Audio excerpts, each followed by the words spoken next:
आप सभी साथियों को नमस्कार। और आप जैसे कि देख रहे हैं कैमरा के फ्रेम में, इस वक्त में हमारे कुछ दिग्गज यहाँ पे बैठे हुए हैं। तो हम लोग सबसे पहले इनका परिचय मैं जानना चाहूंगा। मैं सर जी, आपका परिचय बताइएगा। सभी को जय बोल निवासी, मैं बिलास स्टिकर।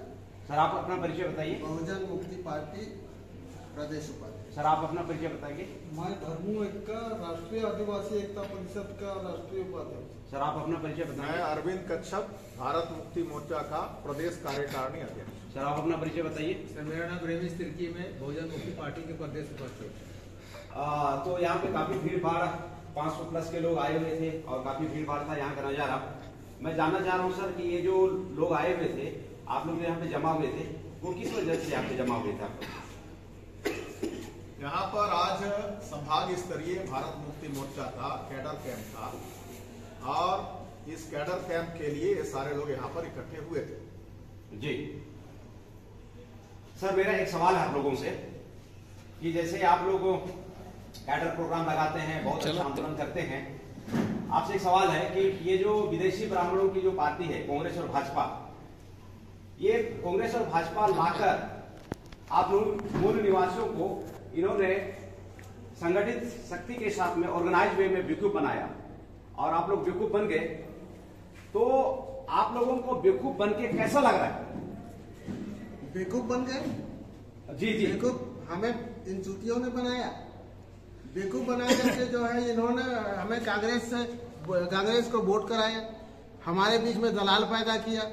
पूना पैक्ट जैसे बाबा साहब को जैसे मतलब कि पूना पैक्ट में लेकर के गांधी जी ने चुतिया बनाया और हमारे लोगों का वोट ले लेकर के सत्ता में आए। सत्ता में आने के बाद में आपके जैसे मीडिया के लोग हमारे पूरे दुनिया के समाज को मतलब चुतिया बनाए।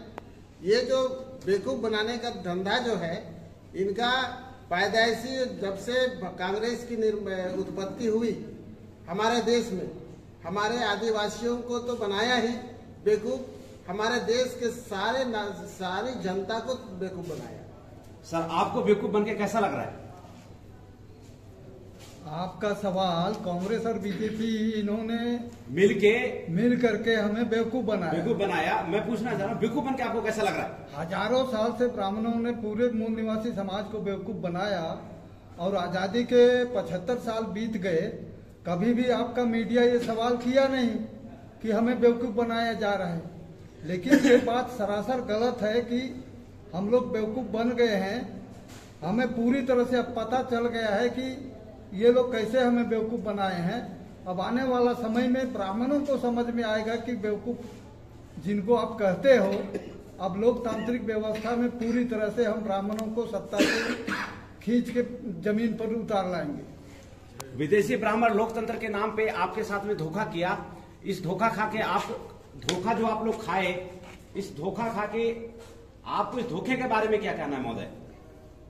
मैं इस बारे में यही कहना चाहूंगा कि कांग्रेस और भाजपा जो ब्राह्मणों की पार्टी है, इसको हिंदुत्व के नाम पर हमारे लोगों को बांटकर सत्ता हासिल करने का इन्होंने खेल खेला।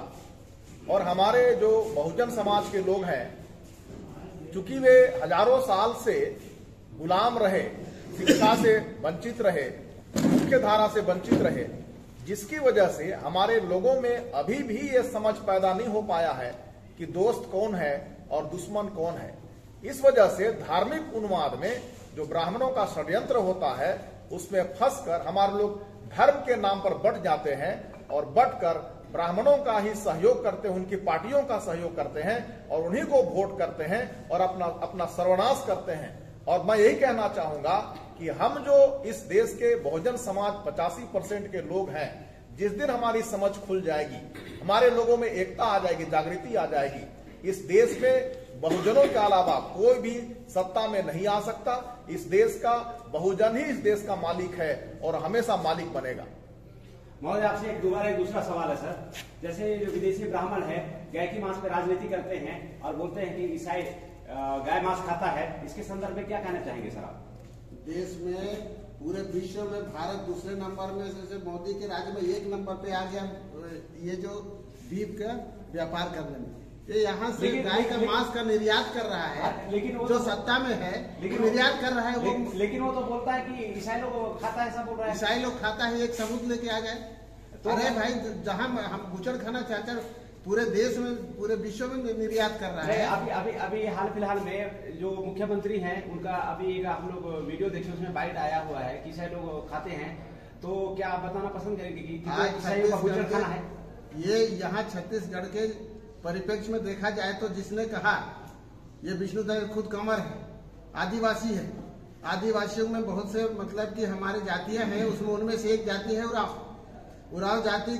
क्रिश्चियनिटी को जब से लिया है, अब इनको रास नहीं आ रहा है कि क्रिश्चियन बन के, उनको हिंदू बनना चाहिए था। और हिंदू बन करके मतलब कि उनकी गुलामी करनी थी क्या?